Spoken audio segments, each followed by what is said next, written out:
শুভেচ্ছা সবাইকে। খেলা হবে, ইন্ডিয়ার সঙ্গে বাংলাদেশের খেলা হবে, তবে সে খেলা বুদ্ধিমত্তার, হঠকারিতার নয়। আজকে যে বিষয় নিয়ে কথা বলবো সেটা হচ্ছে ট্রান্সশিপমেন্ট। আমরা জানি অতি সম্প্রতি ইন্ডিয়া বাংলাদেশের সঙ্গে যে ট্রান্সশিপমেন্ট চুক্তিটি ছিল সেটা বাতিল করেছে। এর ফলে বাংলাদেশ বেশ এক্সপোর্টের ক্ষেত্রে বেশ সমস্যায় পড়েছে। আমরা জানি 15 থেকে 20% মতো ইন্ডিয়া মাধ্যমে আমরা বহির্বিশ্বে আমাদের গার্মেন্টস অ্যাক্সেসরিজ এবং গার্মেন্টস আরএমজি এক্সপোর্ট করে থাকি। এই চুক্তির আওতায় পড়ছে 3টি এয়ারপোর্ট, একটি হচ্ছে দিল্লি, আরেকটি হচ্ছে কলকাতা এবং আরও একটি হচ্ছে ব্যাঙ্গালোর। এই 3টি এয়ারপোর্টের মাধ্যমে আমরা কার্গো এয়ারে করে বহির্বিশ্বে এক্সপোর্ট করে থাকি। সেটা কম্প্রাইজেস অফ 15 to 20%। আমরা কেন ইন্ডিয়া মাধ্যমে এই শিপমেন্টটি করি? যদি আমরা বাংলাদেশের সঙ্গে ইন্ডিয়ার একটা তুলনা করি তাহলে দেখব যে যদিও কার্গো ভ্যানের মাধ্যমে আমরা আমাদের আরএমজি দিল্লি কিংবা ব্যাঙ্গালোরের মতো দূরত্বে পাঠিয়ে দিয়ে তারপরে এক্সপোর্ট করি, এরপরেও পার কেজিতে $1 মতো আমরা সেভ করতে পারি।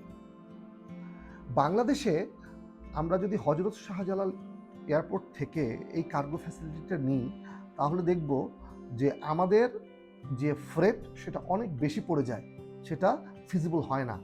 এই জন্য আমাদের যারা ব্যবসায়ী আছেন তারা ইন্ডিয়াকে প্রেফার করে থাকে। এখন এই ঘটনাটি কেন ঘটে? এই ঘটনাটি ঘটার মূল কারণটা হচ্ছে ইন্ডিয়া একটা বড় কান্ট্রি, ইন্ডিয়ার জিডিপি বড়, ইন্ডিয়ার এক্সপোর্ট বড়। এ কারণে এখানে যে ওনারা এক্সপোর্ট করে সেটা অনেক কম্পিটিটিভ হয়। এখানে কম্পিটিটিভ এয়ার কোম্পানিজগুলি রয়েছে বাংলাদেশের তুলনায় অনেক বেশি। বাংলাদেশের যে প্রবলেম ফেস করে সেটা হচ্ছে এক হলো ডলারের যে এক্সচেঞ্জ রেট সেটা একটু বেশি থাকে, 2 আমাদের যে কার্গো ফ্যাসিলিটি সেটা যুগ উপযোগী নয়, 3 হচ্ছে এখানে কম্পিটিশন কম, অর্থাৎ কম্পিটিটিভ যে সকল এয়ার এভিয়েশন আছে সেটা অনেক কম।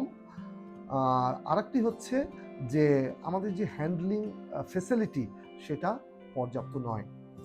এই বেশ কিছু কারণে আমাদের ফ্রেটের দাম অনেক বেশি পড়ে যায়, যেটা আমরা জানি যে ব্যবসার ক্ষেত্রে 1 cent it makes a lot of difference.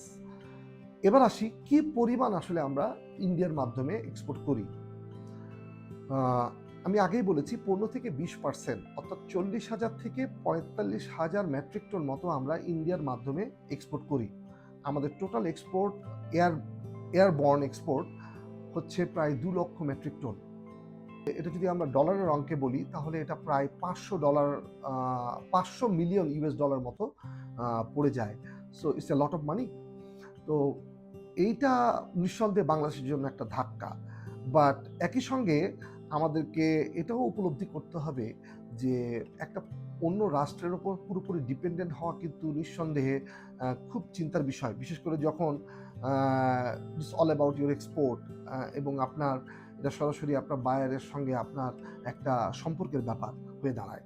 So এখান থেকে আমরা যেটা শিখলাম সেটা হচ্ছে আমাদের ইনফ্রাস্ট্রাকচার অ্যাকচুয়ালি ডেভেলপ করতে হবে। এখন আমরা আসি এই ট্রান্সশিপমেন্টে বাংলাদেশ ইন্ডিয়াকে কি দিয়েছে।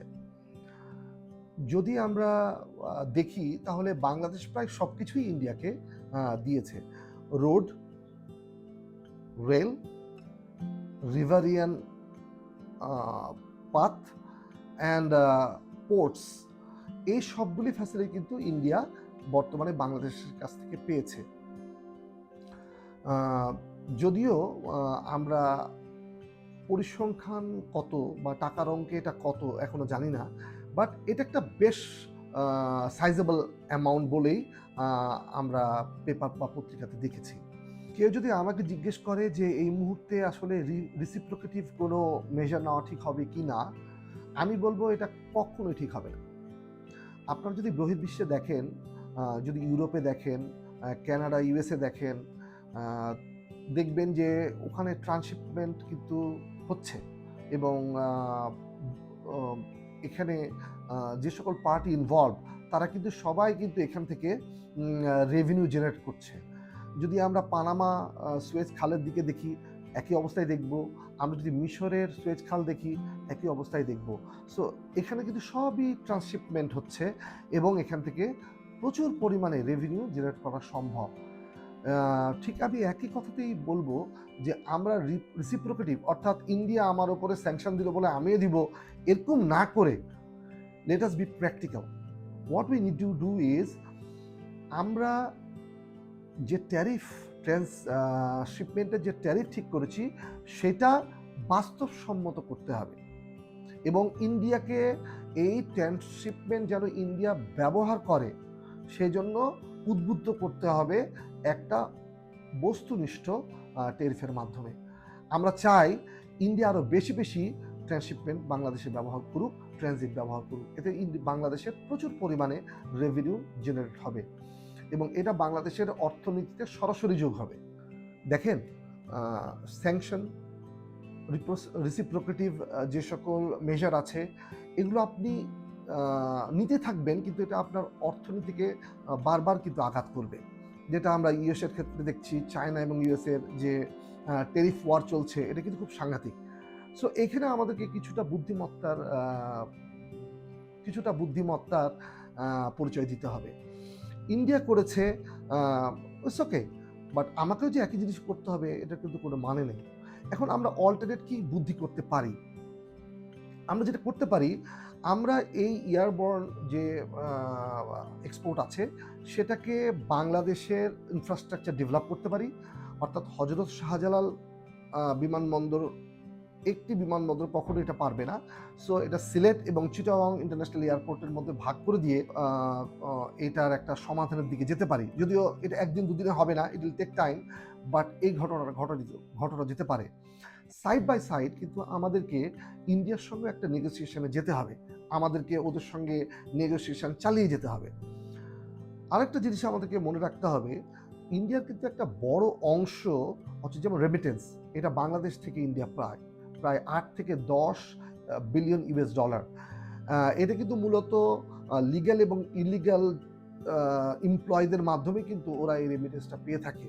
সো বাংলাদেশ যদি কোনো মেজার নিতে চায় তাহলে এই অংশে কিন্তু একটা মেজার বাংলাদেশ নিতে পারে, যদিও এটার সঙ্গে এটা সম্পর্কিত নয়, কিন্তু ইন্ডিয়া এতে চাপে থাকবে এবং ইন্ডিয়া এই ধরনের উল্টাপাল্টা হঠাৎ ডিসিশন নেওয়া থেকে বিরত থাকবে বলে আমার বিশ্বাস।